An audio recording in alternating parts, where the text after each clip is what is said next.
Welcome to मार्गदर्शन IAS. जय Hind. UPSC prelims 2025 का पेपर हो चुका है। हम उसमें से पॉलिटी और आईआर के पेपर को डिस्कस करने वाले हैं अलॉन्ग विद आंसर की एंड एक्सप्लेनेशन कि कितने क्वेश्चंस अपने टॉपिक और माइक्रो टॉपिक से आए हैं एंड आईआर में कितने क्वेश्चंस आए हैं। So without wasting time let us move ahead. So ये जो क्वेश्चन पेपर है वो सेट डी का है। अगर आपको दिख रहा है 26 तो ये सेट डी का है। So let us get started. See हमने जब एनालिसिस किया तो इस बार पॉलिटी में लगभग कुछ टॉपिक्स जो हैं वो रिपीट और मल्टीपल टाइम्स पूछे गए हैं। नंबर 1 गवर्नर, ठीक है, गवर्नर के ऊपर एंड अगेन प्रेसिडेंट, ठीक है। अभी देखेंगे कौन से क्वेश्चन है। एंड देन डायरेक्टली कॉन्स्टिट्यूशन से रिलेटेड या indirectly things are mentioned. So let us get started. Number 1 question हमारा क्या कह रहा है, consider the following statement with regards to pardoning power of the president of India. Alright, तो यहां पर हमारा है प्रेसिडेंट से क्वेश्चन आ गया, ठीक। सो पार्डनिंग पावर जब आप पढ़ रहे हो तो गवर्नर और प्रेसिडेंट दोनों के कंपेयर करके जब आप पढ़ोगे तो और क्लैरिटी आएगी आपको। ऑलराइट, पहला क्वेश्चन है कि exercise of this power by the president can be subjected to limited judicial review, ठीक है। दूसरा क्वेश्चन है the president can exercise this power without the advice of the central government, ठीक है। दो चीजें हैं, देखो यूपीएससी हमें जानबूझ के ट्रैप में डालने की कोशिश करती है।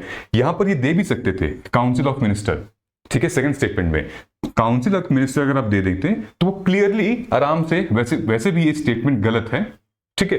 लेकिन अगर काउंसिल ऑफ मिनिस्टर यहां दे देते तो आपका काम आसान हो जाता, क्योंकि aid and advice on the council of minister ये हमारे जबान पे रट चुका है। बट काउंसिल ऑफ मिनिस्टर से यहां हटा के सेंट्रल गवर्नमेंट दे दिया है, ठीक है। सो एनीवेज ये this is the wrong statement. The correct statement is this कि पार्डनिंग पावर प्रेसिडेंट का लिमिटेड जुडिशियल रिव्यू है। तो इसका जो आंसर है only 1, A is the right answer. अगर हम लोग इसके एक्सप्लेनेशन में भी जाते हैं तो यहां पर भी ये बोला हुआ है, ठीक है, कि exercise of the power of the president can be subjected to judicial review. Statement correct है। पार्डनिंग पावर है जो प्रेसिडेंट का वो आर्टिकल 72 में मेंशन किया गया है in the constitution of India. Limited judicial review mainly on the ground of mala fide perversity and non application of mind, ठीक है। Courts can not ordinary interfere with the president decision unless there is an clear evidence of arbitrariness, या फिर president ने कोई mala fide intention से या फिर किसी भी अनड्यू एडवांटेज की वजह से अगर अपने डिसीजन को चेंज किया है। So court has the power and authority to do the judicial review, ठीक है। दूसरा स्टेटमेंट इज अगेन इनकरेक्ट। तो aid and advice on the council of minister president काम करते ही करते हैं, ठीक है। This was a doable question undoubtedly, ठीक। ये देखिए ये क्वेश्चन हमारा है 27, ठीक। लंबा क्वेश्चन जरूर है लेकिन कंसेप्चुअल है। अगर हमने पॉलिटी के लक्ष्मीकांत में भी रिवाइज किया होगा या अगर आपने हमारी वीडियोस भी देखी होगी, so I have already informed here, ठीक है।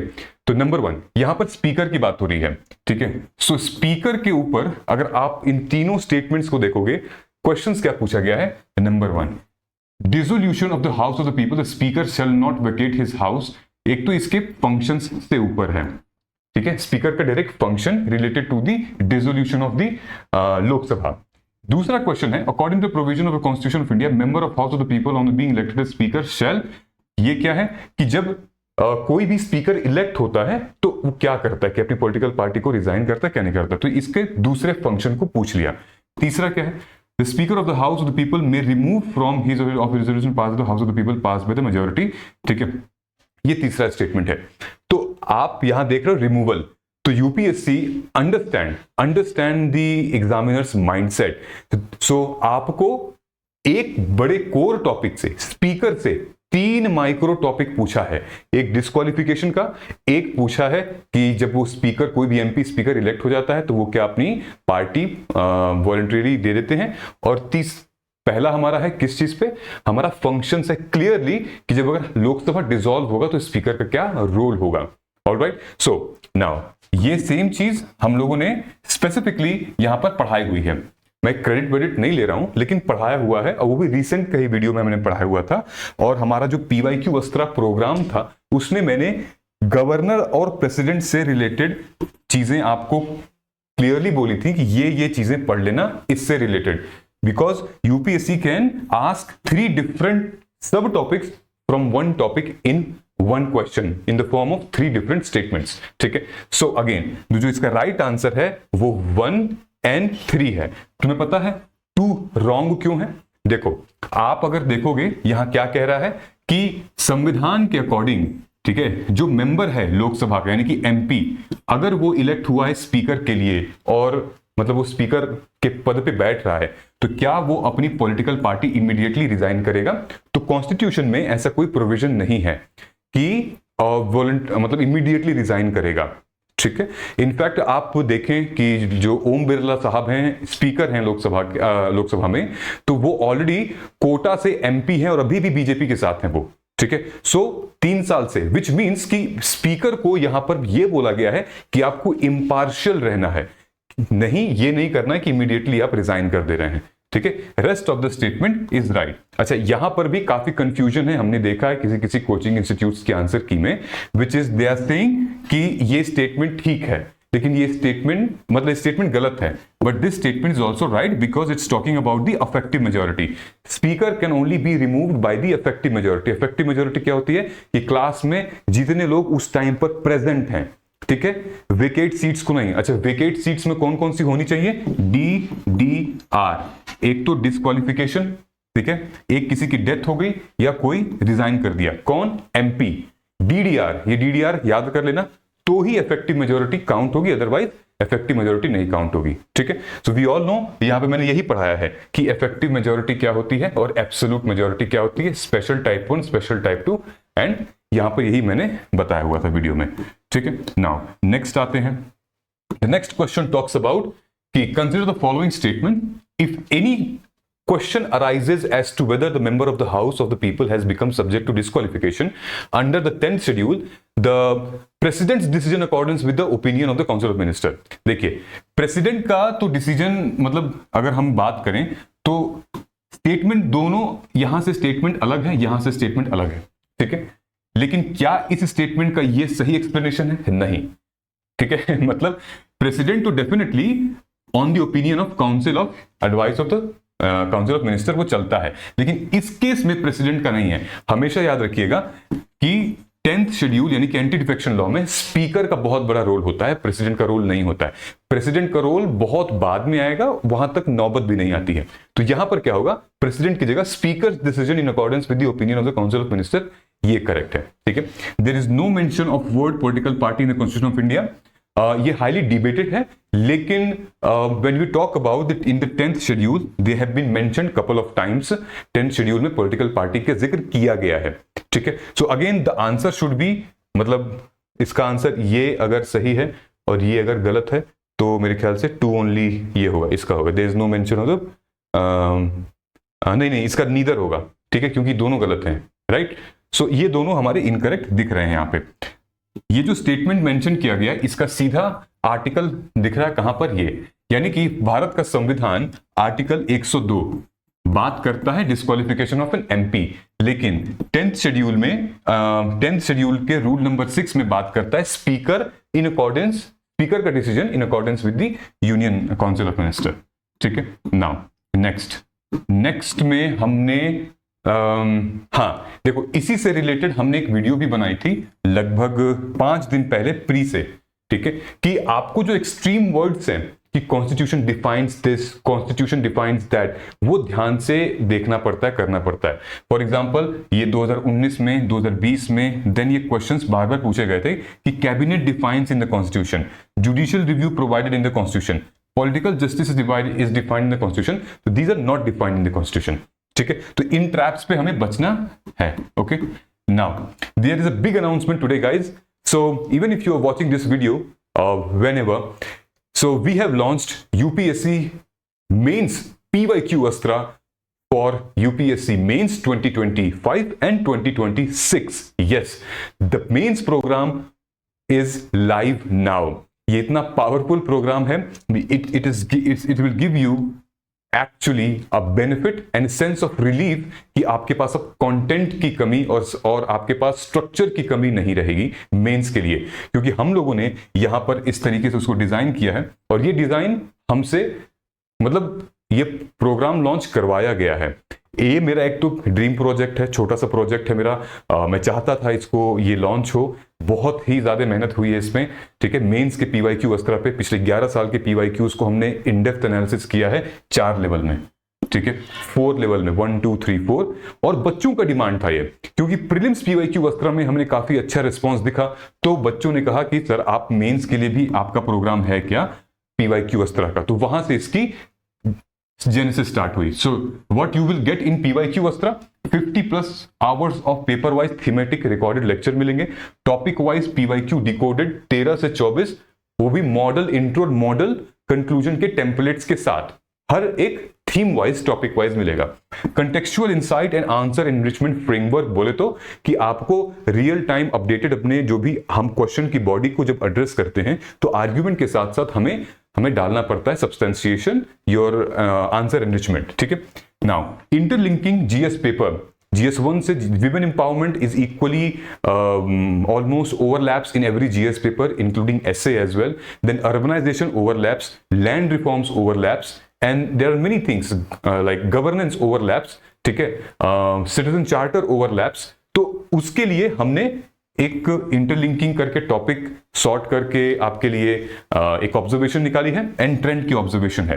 नाउ दूसरा क्या है, final 1 pager note for rapid revision किया हुआ है, 100 most expected thematic practice question for mains 2025 based on the level of the PYQs, क्योंकि पीवाईक्यूज के क्वेश्चंस नहीं लेकिन थीम हमेशा रिपीट होते हैं and it is for sure, ठीक है। नेक्स्ट पे हम लोग आते हैं 31, क्या है ये, with reference to the Indian polity consider the following statement, ordinance के ऊपर है। तो ऑर्डिनेंस के ऊपर हमने एक क्लैरिफाई भी किया था, हमारा एक एमसीक्यू, हम जब यूट्यूब कम्युनिटी पे एमसीक्यूज डालते रहते हैं तो उसमें काफी बच्चों के कमेंट्स आ रहे थे, तो हमने अपने क्लैरिफिकेशन के लिए ये लिखा हुआ था कि ऑर्डिनेंस, मनी बिल और पार्डनिंग पावर, ये तीनों लिखा था हमने, डिटेल में लिखा हुआ था। और अल्टीमेटली ऑर्डिनेंस से और पार्डनिंग पावर से क्वेश्चंस आ गया प्री में, तो आई एम श्योर जो बच्चों ने कमेंट किया था उनको जब मैं क्लैरिफिकेशन दिया तो उनको याद हो गया होगा, मतलब उनको फिर पढ़ना ही नहीं पड़ा होगा। तो यहां देखिए, ordinance can amend any an ordinance can amend any central act, ठीक है, then an ordinance can abridge the fundamental right, an ordinance can came back into effect, ठीक है। So these are the few things, ठीक है। So the right answer is what, 1 2 3।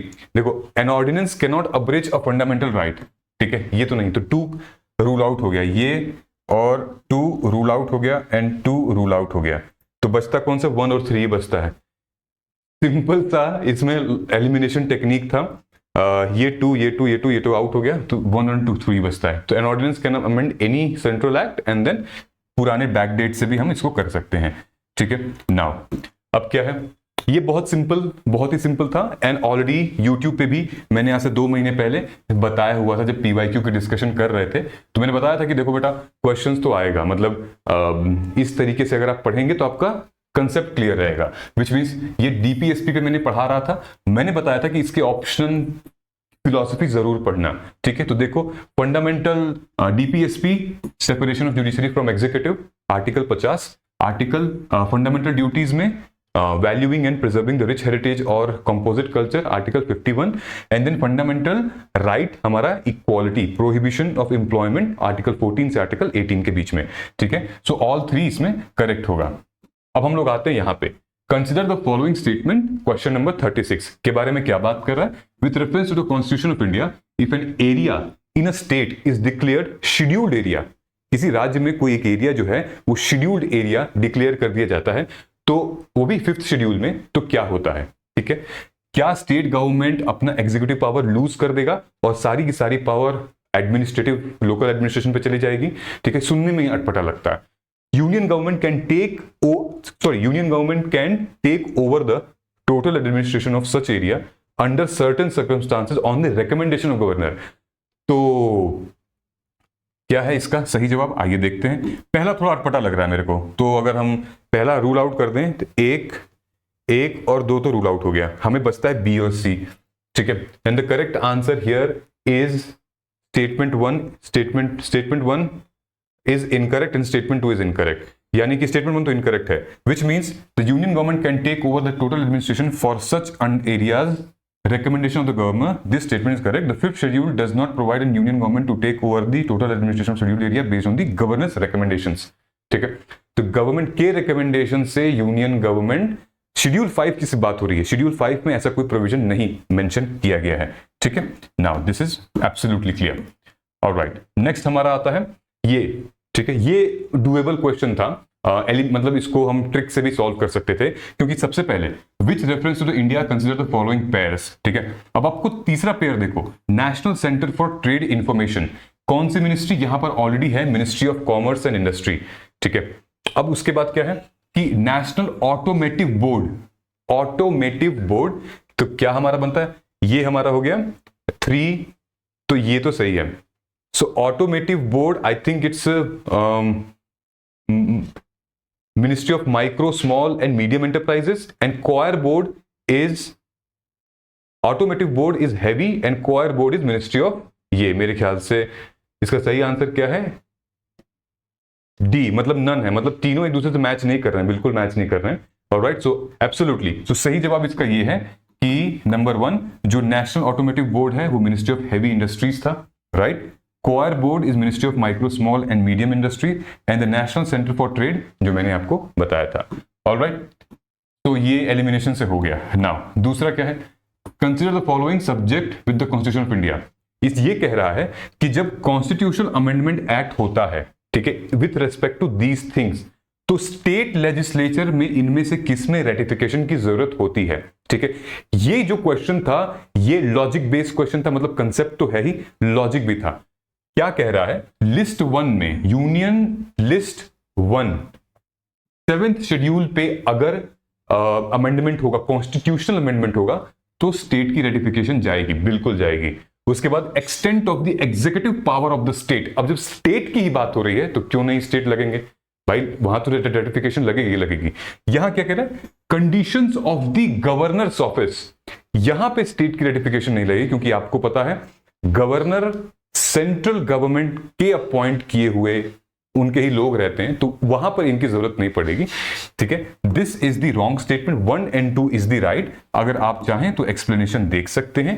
ठीक है, कि contrary to what this does not require ratification by state legislature, the provision related to governor's office can be amendment through the normal constitutional amendment process without requiring the state ratification। ठीक है, ये affective majority से इसको किया जा सकता है। ठीक है, उसके बाद क्वेश्चन आता है अगेन गवर्नर के ऊपर। ठीक है, गवर्नर इस बार छाया हुआ था। ठीक, गवर्नर और प्रेसिडेंट क्या आता है, क्योंकि कंफ्यूजिंग है ना, कंफ्यूजिंग है दोनों। With reference to Indian polity consider the following statement, the governor is of a state is not answerable to any court of an exercise. ये हमारे लक्ष्मीकांत का स्टेटमेंट है। No criminal proceeding shall be instituted against governor, इतना, ये भी लक्ष्मीकांत का statement है। Member of the state legislature are not liable to any proceeding in any court in respect of the, इतना, ये भी अपने तीनों ही जो है वो मेरे ख्याल से सही होंगे। ये अपने लक्ष्मीकांत के स्टेटमेंट हैं, जब आप पढ़ेंगे पावर्स से रिलेटेड और इनके रोल से, इनका क्या रोल है और क्रिमिनल प्रोसीडिंग्स हो सकती है कि नहीं, डिटेल में ही दिया हुआ है, अपने लक्ष्मीकांत की बुक में भी दिया हुआ है। तो हाँ, जो पहला स्टेटमेंट था वो आपका आर्टिकल जो है वो आर्टिकल 361 कि government of state is not answerable. Statement 2 जो था हमारा नो क्रिमिनल प्रोसीडिंग, ये 361 का क्लॉज 2 है। एंड जो state legislature is not liable to any proceeding वो है 194 क्लॉज 2। ठीक है, सो ये आप देख रहे हैं, ये हमारे PYQ अस्त्रा का हमने जो डिकोड किया था उसमें मैंने बताया हुआ था कि प्रेसिडेंट और गवर्नर से रिलेटेड इन प्रोविजंस को एकदम प्रैक्टिस करके जाना और इसमें से गलती नहीं होनी चाहिए। And they were questions from here, they were absolutely direct questions from here. इसीलिए बच्चों ने कहा कि जब PYQ अस्त्रा प्रीलिम्स आपने लॉन्च किया है, मेन भी कर दीजिए, मेंस भी कर दीजिए। ठीक है, नाउ एक क्या क्वेश्चन है, The Constitution of India explicitly mentions that in certain sphere the governor of the state acts in his or her own discretion। ठीक है, so again the president of India मतलब इस in somehow again ये भी थोड़ा सा वो है कंट्रोवर्सी टाइप का है, but in some spaces constitution of India ने अपने बताया हुआ है कि प्रेसिडेंट और गवर्नर अपने डिस्क्रिशन पे कुछ पावर्स रख सकते हैं। ठीक है, act the governor of state act in his और description. The President of India, his or her own, reserve a bill in a state legislature for his consideration without it being forwarded by the governor of the state governor। तो यार without तो नहीं होगा, ठीक है, without नहीं होगा, इसका आंसर जो है वो टू ओनली होगा, ठीक है। ये the constitution of India explicitly, इसका आंसर होगा बोथ 1 and 2। एक बार देख लेते हैं, नहीं 1 सही है, 2 गलत है, हाँ ये गलत है, ये सही है, विच मीन्स इस एनीवेज। सो कंसेप्ट हमारा क्या कहता है, ये नहीं है, ये सही है। तो president of India can reserve bill by the state legislature for his consideration without it being forwarded by the governor of the state. ये वाला मामला आपको पता है, जो तमिलनाडु में जो केस अभी हुआ था बिल को लेके, पॉकेट वीटो को लेके, ये उसका सब पार्ट है। Alright, so this statement is right, absolutely 1 is correct, ठीक है। उसके बाद consider the following statement, panchayat at the intermediate level exist in all states. नहीं, ये यही कहा गया है कि जिस भी राज्य की पॉपुलेशन अगर 20 लाख से कम है तो वहां जरूरी नहीं है कि पंचायत हो, तो ये स्टेटमेंट गलत है। To eligible to be a member of panchayat at the intermediate level, a person should attain at the age of 35 years of age. तीसरा है, chief minister of the state constitutes a commission to review the financial position of panchayat at the intermediate level and to make recommendations। इसके बारे में देख लेते हैं, which I think all the 3 statements are right। Yeah, all the 3 statements are right। और यहाँ पे provisions दिए हुए हैं, article 243, article 243F and article 243I, इन तीनों से सवाल आया है। गजब, मतलब question. Alright, so I mean it was not easy but moderately to tough वाले सिचुएशन में आता है पॉलिटी का पेपर। लोकपाल आ गया। पहला स्टेटमेंट क्या बात कर रहा है भाई, पहला स्टेटमेंट बात कर रहा है कि the power of Lokpal applies to a public servant of India but not to Indian public servant posted outside India. ऐसा क्यों भाई, क्या पब्लिक सर्वेंट जो पोस्टेड है भारत के, क्या वो लोकपाल के बाहर है?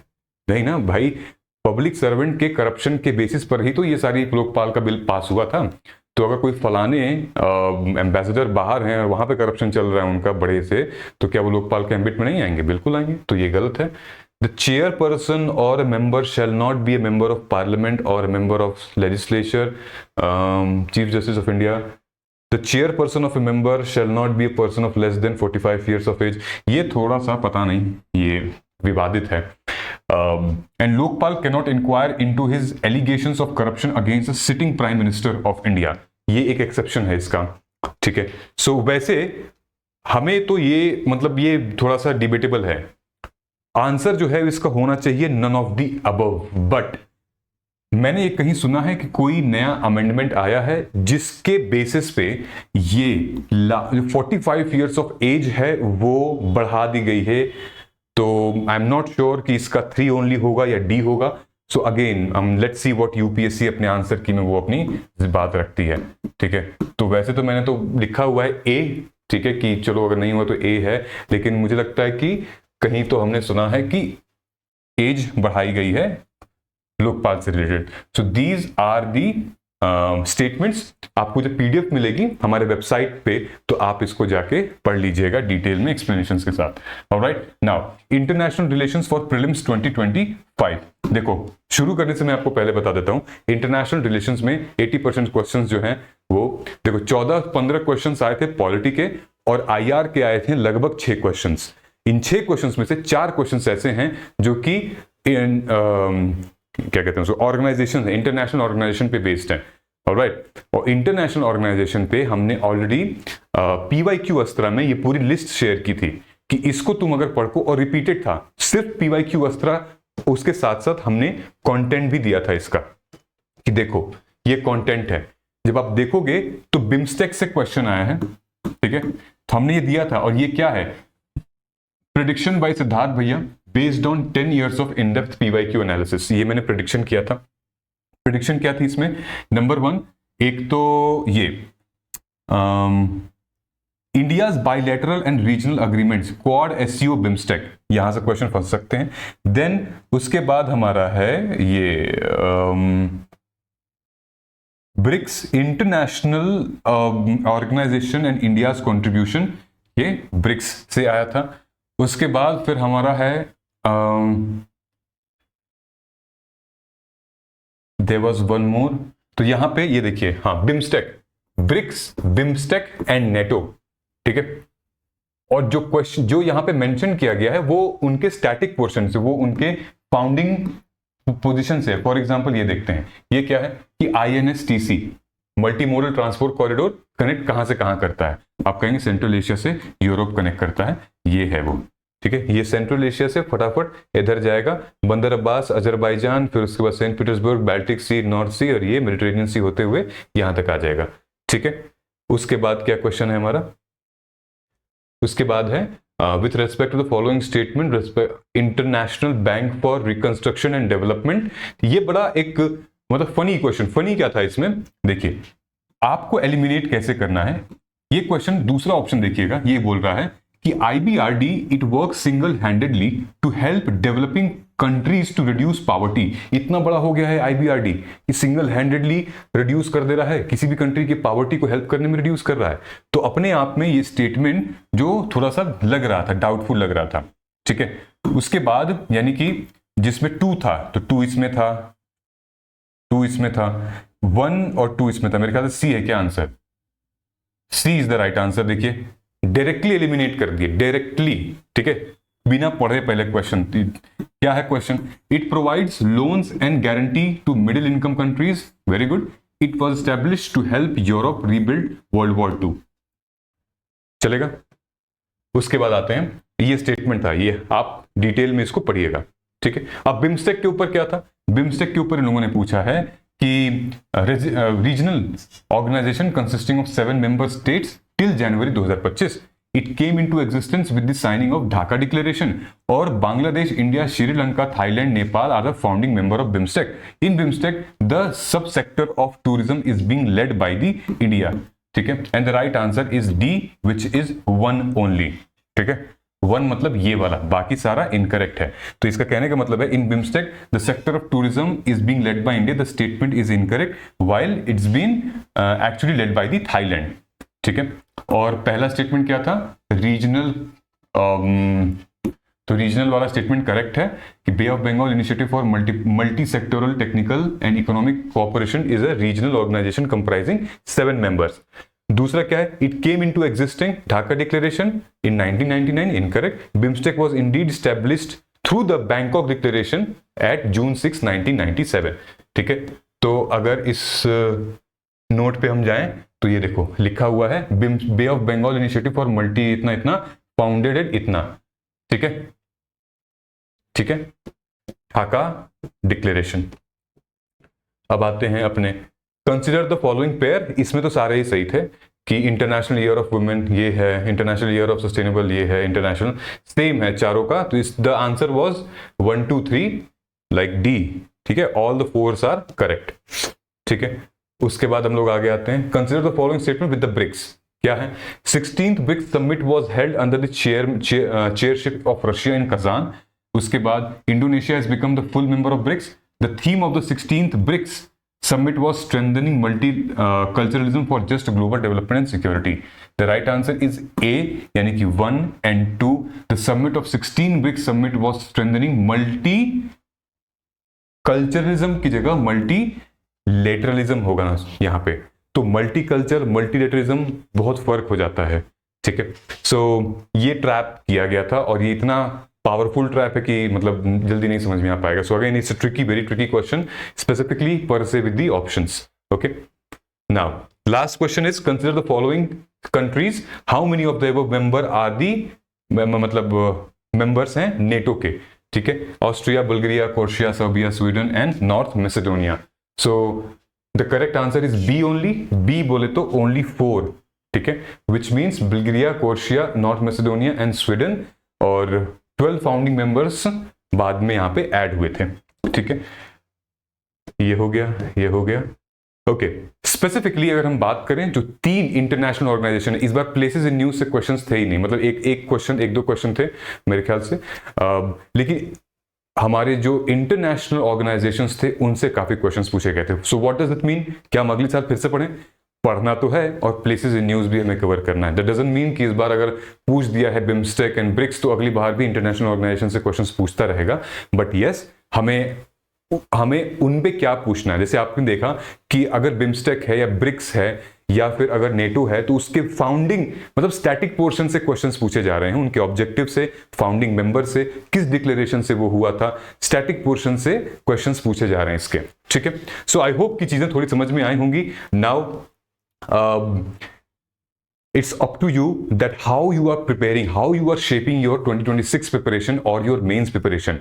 It's totally depend upon you कि किस तरीके से हम लेकर जा रहे हैं। We are here to support you and help you. The content which we have created and exam में आया था वो यही कंटेंट था, UPSC short notes revision compendium, and their questions जो कि फंसे थे इसमें से। Simultaneously on the request of aspirants we have launched PYQ Astra for mains, so you are there. ध्यान रखना यहां पर आपको एक कोड यूज करना है, कोड में आपको यूज करना है यूपीएससी मेंस 2025, ये कोड यूज करना है तो आपको 15% डिस्काउंट मिलेगा। ठीक है, तो कोड यूज कर लीजिएगा, you will get 15% flat discount and the offer is valid till 5th of June। मिलते हैं अगले वीडियो में, तब तक thank you so much. And history की एनालिसिस हमने कर ली है, we will keep doing the analysis of the rest of the subjects. जय हिंद।